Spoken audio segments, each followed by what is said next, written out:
माता भूमि पुत्रो हम पृथिव्याः, अर्थात धरती हमारी माता है और हम उनके पुत्र। माता और पुत्र के इस रिश्ते का पवित्र सेतु यानी प्राकृतिक कृषि। प्राकृतिक कृषि प्रक्रिया में धरती का अमृत, जीवामृत। आइए हम जानते हैं कि जीवामृत का निर्माण कैसे होता है।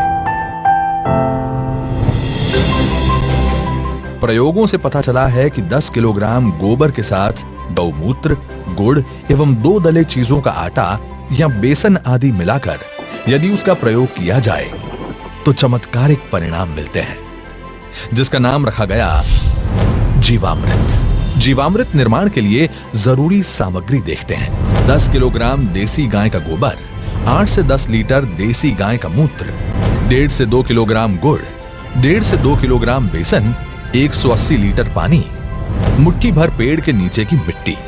आसानी से उपलब्ध इन सामग्री से जीवामृत बनाने की विधि भी इतनी सरल है कि कोई भी किसान इसे अपने आप बना सकता है। इन सामग्री में से गुड़, बेसन एवं गोबर को पानी या तो गौमूत्र का उपयोग करके ठीक से मसल कर लिक्विड जैसा बना लें। अब इन सामग्रियों को एक ड्रम में डालकर उसे लकड़ी के एक डंडे से घोलना है। ठीक से घोलने के बाद जीवामृत बनने के लिए 2 से 3 दिन तक छाया में रख देना है। प्रतिदिन सुबह और शाम घड़ी की सुई की दिशा में लकड़ी के डंडे से 2 मिनट तक इसे घोलना है और जीवामृत को बोरे से ढक देना है। यह जीवामृत जब सिंचाई के साथ खेत में डाला जाता है तो भूमि में जीवाणुओं की संख्या अविश्वसनीय बढ़ जाती है और भूमि के रासायनिक व जैविक गुणों में वृद्धि होती है। जीवामृत को महीने में 2 बार या 1 बार उपलब्धता के अनुसार 200 लीटर प्रति एकड़ के हिसाब से सिंचाई के पानी के साथ दीजिए। फलों के पेड़ों के पास दोपहर 12 बजे जो छाया पड़ती है, उस छाया के पास प्रति पेड़ 2 से 5 लीटर जीवामृत भूमि पर महीने में 1 बार या 2 बार गोलाकार में डालना है। इससे मिट्टी स्वस्थ बनती है और फसल भी उतनी ही बेहतर मिलती है। इससे किसान के मित्र माने जाने वाले केंचुओं की संख्या बढ़ती है। प्राकृतिक कृषि में गहरी जुताई की भी जरूरत नहीं होती है। इतना ही नहीं, प्राकृतिक कृषि भूमिगत जल को भी बढ़ाती है। इस प्रक्रिया से मुख्य फसलों के साथ सहयोगी फसलों को भी उगाया जा सकता है। घन जीवामृत जीवामृत का ही सूखा हुआ स्वरूप है, जिसे फसल बोने से पहले जमीन में मिलाया जाता है। धूप में सुखाए गए 200 किलोग्राम गोबर में ताजा बना 20 लीटर जीवामृत मिलाकर 2 दिन छाया में रखते हैं। इसे एक बार फिर धूप में सुखाकर तथा डंडे से पीसकर महीन बना दिया जाता है। यही घन जीवामृत है, जिसे 1 एकड़ के लिए प्रयोग कर सकते हैं। प्राकृतिक खेती का एक आवश्यक आदान बीजामृत है। बीजामृत जहां बीज को बीज जनित रोगों से बचाता है, वहीं इसकी अंकुरण क्षमता को अद्भुत रूप से बढ़ाता है। देसी गाय के 5 किलोग्राम गोबर, 5 लीटर गौमूत्र, 50 ग्राम बुझा हुआ चूना और थोड़ी सी मिट्टी को 20 लीटर पानी में मिलाकर बीजामृत बनता है। एक रात रखने के बाद इसमें 100 किलोग्राम बीज का संस्कार किया जाता है। इसके 1 दिन बाद संस्कारित बीज बुआई के लिए तैयार हो जाता है। आच्छादन प्राकृतिक खेती का एक महत्वपूर्ण नियम है। खेती वाली सारी भूमि को फसल अवशेष से या छोटी अवधि की अंतर फसलों से पूरा ढक दिया जाता है। आच्छादन भूमि में नमी बनाए रखता है तथा वातावरण से नमी को खींचकर खेती हेतु पानी की खपत को भी अद्भुत रूप से घटाता है। जीवाणुओं एवं केंचुओं की गतिविधियों को बढ़ाता है, खरपतवार को नियंत्रित करता है तथा अंत में विघटित होकर जमीन से कार्बन उत्सर्जन को रोककर भूमि के जैविक कार्बन क्षमता को बढ़ाता है। इस कृषि विधि में वापसा निर्माण भी एक महत्वपूर्ण प्रक्रिया है, जिसमें भूमि में हवा और नमी का बराबर संतुलन बनाया रखा जाता है। प्राकृतिक कृषि विधि केवल भूमि की उत्पादन क्षमता को ही नहीं बढ़ाती है, बल्कि ये कीट एवं बीमारियों के रोकथाम के लिए भी एक प्रभावी विकल्प देती है। फसलों पर कीट पतंगों की रोकथाम के लिए स्थानीय वनस्पति पर आधारित सस्ता तथा किसान के खेत में ही बनने वाला आदान है अग्नि अस्त्र। 5 किलोग्राम नीम या अन्य स्थानीय पौधा जिसे गाय नहीं खाती के पत्ते, 20 लीटर देसी गाय का मूत्र, 500 ग्राम तंबाकू पाउडर, 500 ग्राम हरी मिर्च तथा 50 ग्राम लहसुन के पेस्ट को मिलाकर धीमी आंच में उबालकर 48 घंटे के लिए रखा जाता है। सुबह शाम 2-2 मिनट के लिए घोलें।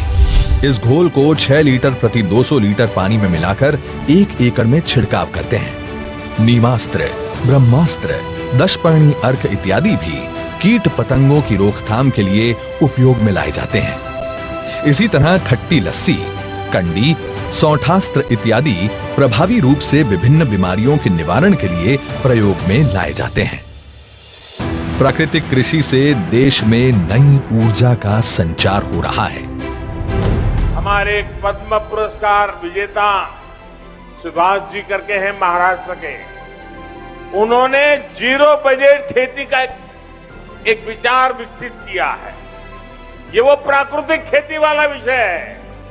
इससे हमारी धरती मां भी बचती है, हमारा पानी भी बचता है और फसल भी अच्छी और पहले से ज्यादा होती है। मेरा आप सभी किसान साथियों को, देश भर के किसान साथियों को आग्रह है, आप हमारी बात को समझेंगे, मुझे पक्का विश्वास है आप उसको अपने खेत में लागू करेंगे। आजादी के अमृत महोत्सव के इस शुभ अवसर पर वर्तमान खेती की दशा एवं दिशा हेतु माननीय प्रधानमंत्री जी का ये अति महत्वपूर्ण आह्वान है। देश के लाखों किसानों ने इस विधि को स्थापित कर दिया है।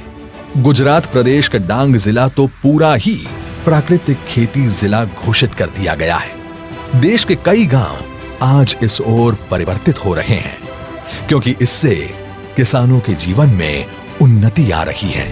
मेरा नाम सत्या है। मैं मेरे 150 पौधा है जिसमें मैं प्राकृतिक खेती की अब स्प्रे कर रही हूँ। अगर जहरीली स्प्रे हम दुकानों से खरीद के करते थे तो उससे हमारे खर्चा ज़्यादा आता था, पैसा भी ज़्यादा लगता था, और इसमें हमारे को खर्चा भी कम है और फल भी अच्छा बन रहा है, जिसके लिए हमें यूरिया डालने की कोई ज़रूरत नहीं अभी इसमें। पहले सर अगर 5,000 का खर्चा हमारा आता था स्प्रे का, तो अभी हमारा 500 का भी शायद खर्चा नहीं आया है। इसलिए मैंने अपने बगीचे से शुरू करा है, पर इस साल मैं सबको बता रही हूँ कि आगे के लिए आप ही जो मैंने किया है अपने बगीचे में, आप ये स्प्रे करके देखो। दिल खुश हो जाता है सर, जब अपनी फसल इस तरह से अच्छे से आए तो दिल भी खुश हो जाता है सर। जब से प्राकृतिक खेती करनी शुरू करी है तब से सबसे पहले तो हमारी जो भूमि उसमें एकदम मुलायम हो गई भूमि। कुलथ है, माश है, दालों में राजमा है, और सर्दियों में मैंने मसूर और जौ बिजाई करी थी, गेहूँ और चना भी बिजाई करा था सर्दी में। मिलेट्स हमारे पास कोदा और कावनी है। हाँ जी, एक अपने पास कुट्टू के आटे वाला है, स्थानीय भाषा में ओगड़ा बोलते हैं। एंटीऑक्सीडेंट सबसे ज़्यादा इसमें है। ये धान हमारे पास 2 वैरायटी का है, ये लाल वाला चावल है और ये आगे वाला जो है सफ़ेद चावल है। इसकी खासियत ये है कि ये बिना सिंचाई की होता है। ये सर जी, मेरा नाम फूल कुमार, गांव बैणी मातो, तहसील महम, जिला रोहतक। मैं प्राकृतिक खेती करता हूं। अभी हमने जब से ये प्राकृतिक खेती करी है तो इसमें हम आपको दिखाएंगे। इस खेत में हमने पंचक्षेत्रीय बाग लगाया है। इसमें सेब, किन्नू, आड़ू, आलू बुखारा, अंजीर, और ये बेड पे पूरे में हल्दी है और हल्दी के नीचे चना है। इससे हमारी केवल इंटरक्रॉप की जो इनकम है वो करीब 1 साल में 1.5 से 2.5 લાખ તક મતલબ આ જાતી। કોવિડ જેવી મહામારીની પરિસ્થિતિમાં લોકોને એક સમજ આવી કે જો આપણો ખોરાકમાં શુદ્ધિકરણ હશે તો જ આપણે બચી શકાશે। તો હવે એ લોકો સમજવા માંડ્યા છે, લોકો ઉપભોક્તા સમજવા માંડ્યા છે કે આપણે પ્રાકૃતિક ખોરાક ખાવો છે, તો ત્યાં આપણે ભાવ પણ મળે છે। तो हमारा पैसा भी बचा और टाइम भी बच रहा है, और हमारी जो है खेती का, हमारी धरती माँ का स्वास्थ्य भी अच्छा हो रहा है, और उसके साथ साथ हमारा भी स्वास्थ्य अच्छा हो रहा है। यही तो है आत्मनिर्भर किसान, जो ला रहे हैं गांव-गांव में समृद्धि और बना रहे हैं आत्मनिर्भर भारत।